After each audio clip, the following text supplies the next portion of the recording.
So what does it really take to make it in volleyball these days? I'll tell you, it's way more than just a killer serve or a perfect dig. In this explainer, we're going to map out the entire journey of a modern player, from their very first steps all the way to elite competition, and uncover what truly makes the best, well, the best. We're kicking things off with this quote because it gets right to the heart of everything. Yeah. Individual skill will get you noticed, but what we're going to see today is that real, lasting success, it's all built on character and being the absolute best for your team. Remember that phrase, it's going to pop up again. All right, here's our game plan. We'll look at what makes today's athlete tick, then how to build their physical foundation. We'll dive into coaching and team culture, figure out everyone's role, check out how tech is changing the game, and then we'll put it all together to see what a complete player really looks like. Okay, first up, the modern athlete. Look. The game is faster and smarter than ever. But what about the players themselves? It turns out today's young athletes are, well, they're wired differently. And understanding that change is step one for any player or coach who wants to succeed. So what's actually different? Well, one researcher, Dr. Darren Cannell, uses a pretty bold term, internet brats. Now, he's not just trying to be mean. He's pointing out a massive shift. Think about it. Older generations built up their athleticism just by playing outside, climbing, running, just messing around. Today's kids, they spend way more time on screens, which means they often haven't developed that basic physical literacy. That natural feel for balance and coordination just isn't there. And that means coaches have to start from square one. And that leads us right here. If you can't assume players have those basic skills, you have to actively build them. Modern coaching is all about intentionally creating that foundation, using proven models like the long-term athlete development framework. It all starts with what the experts call the ABCs of athleticism: agility, balance, coordination, and speed. Every single move in volleyball, from passing to spiking, it all rests on these four pillars. What used to get developed in the backyard is now being taught step by step in the gym. And this is where it gets really scientific. The model points out these key windows of trainability. These are specific times when an athlete's body is just primed for huge gains. For example, the best time to build stamina is right when that big teenage growth spurt kicks in, what scientists call peak height velocity. But for strength, it's actually most effective after that growth spurt. For girls, that window often opens around the time of menarche.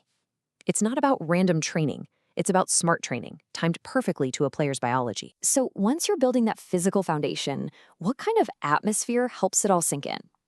This brings us to the super important and sometimes controversial topic of the coach and the team culture they create. Okay, I know. This is another one of those jarring statements from Dr. Cannell. A dictatorship?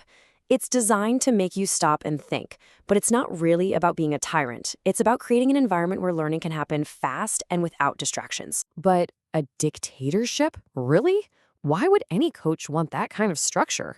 What is the actual logic behind something that sounds so harsh? The whole idea isn't about power, it's about time. Practice time is precious, and you can't waste a second.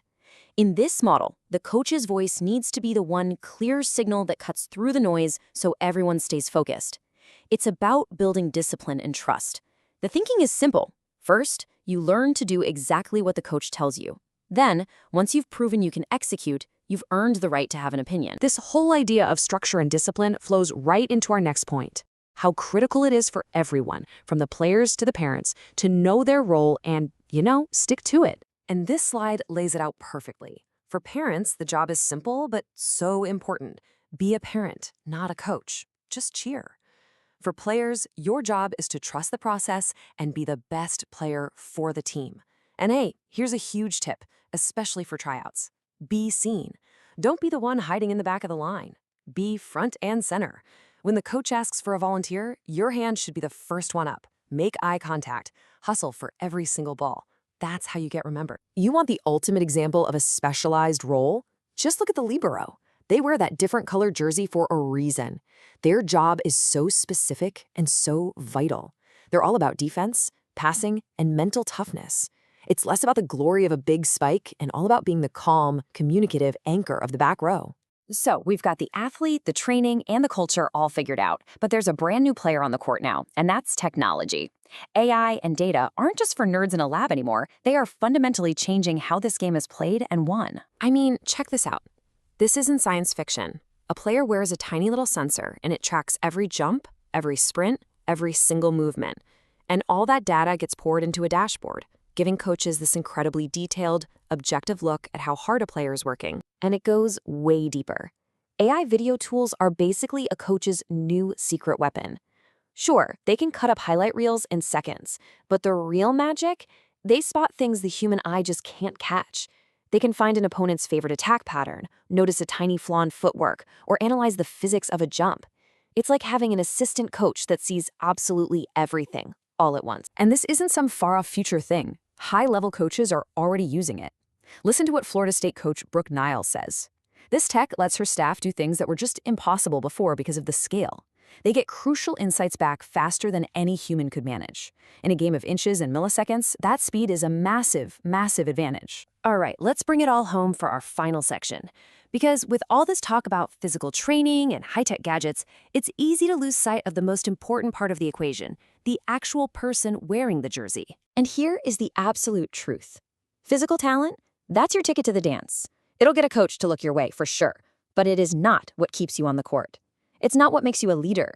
To be truly elite, you need so much more. This is the stuff that separates the good players from the legends. It's not just a list of buzzwords. It's what you do. Mental toughness is shaking off an air in 2 seconds.